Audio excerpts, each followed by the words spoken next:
Dito natin siya banda i-jack mga ka-reaper sa may flywheel.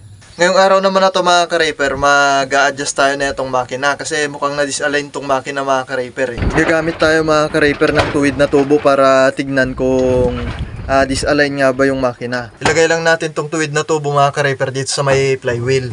Dapat lapat siya dun sa may flywheel mga ka-reaper. Dito sa may gawin rito, maliit yung gap. Tapos dun sa may, dito sa may gawin rito, malaki yung gap. Kaya malaki yung chance mga ka-reaper na tumagilid yung makina.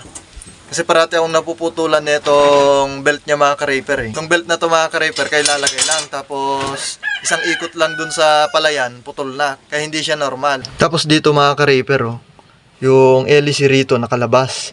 Tapos yung hélice doon nakaloob. Kaya gumanon ng konti yung makina sigurado. Ngayon mga ka-reaper, tanggalin muna natin tong travel belt niya para magkaroon tayo ng space para matanggal natin yung isang bolt doon sa may engine base niya. Kasi nakaharang tong travel belt mga ka-reaper eh.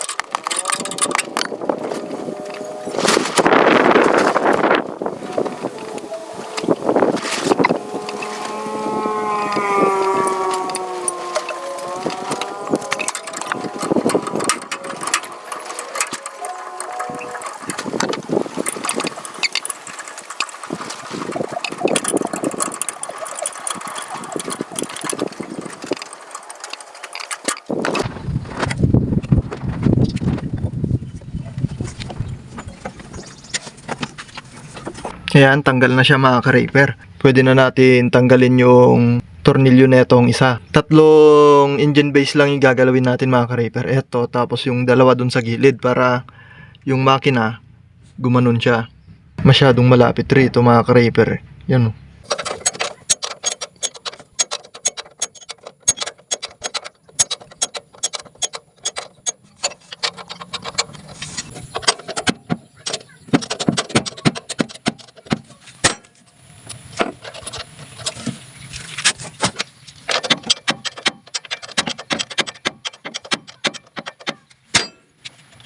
Ngayon naman mga ka-reaper, i-jack natin yung flywheel niya para kapag inusad natin yung mismong makina, hindi tayo mahirapan masyado. Dito natin siya banda i-jack mga ka-reaper sa may flywheel.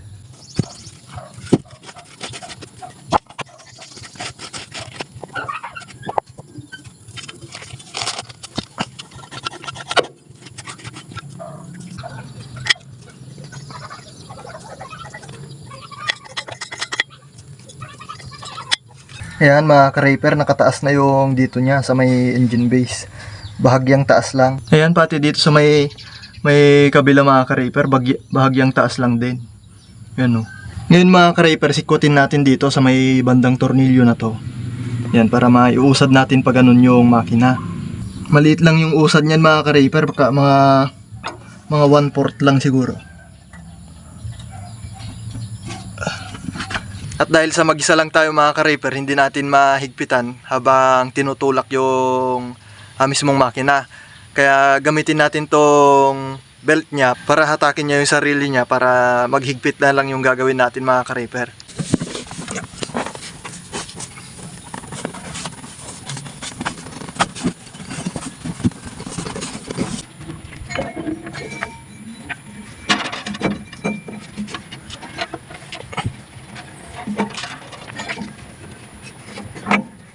Ngayon i-clutch natin rito mga ka-reaper para hatakin yung sarili niya. Oops, tignan nga natin kung naka-align na. Ayan mga ka-reaper oh. Yan, magkasing layo na sila. Yun, nice one. Hindi katulad kanina na halos nakadikit na to. Dito sa may likod. Tapos maluwang naman dun sa harap.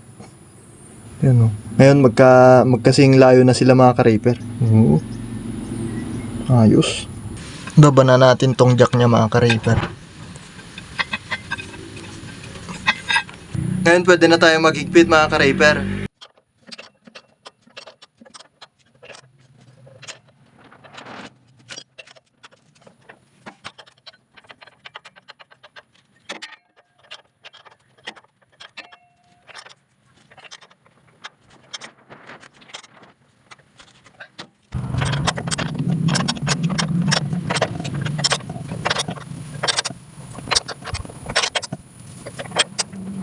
Ayan, nahigpitan na mga ka-repair. Ngayon, testingin naman natin.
At ayun, okay na siya mga ka-repair. Dati kapag ka ganun na tinetesting, saglit lang kapag ka giniik yun mga ka-repair, dati isang ikot lang doon sa may palayan, putol na yung isang belt. Ngayon luma pa yung nandun na belt na pinang-testing.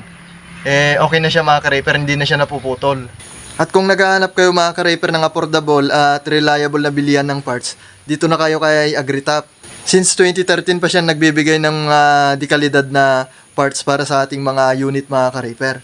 Nilagay ko na mga ka-repair yung contact number niya dito sa may logo rito sa taas para hindi na kayo mahirapang maghanap pa. At yun lang para sa video ito mga ka-repair. Salamat sa panonood.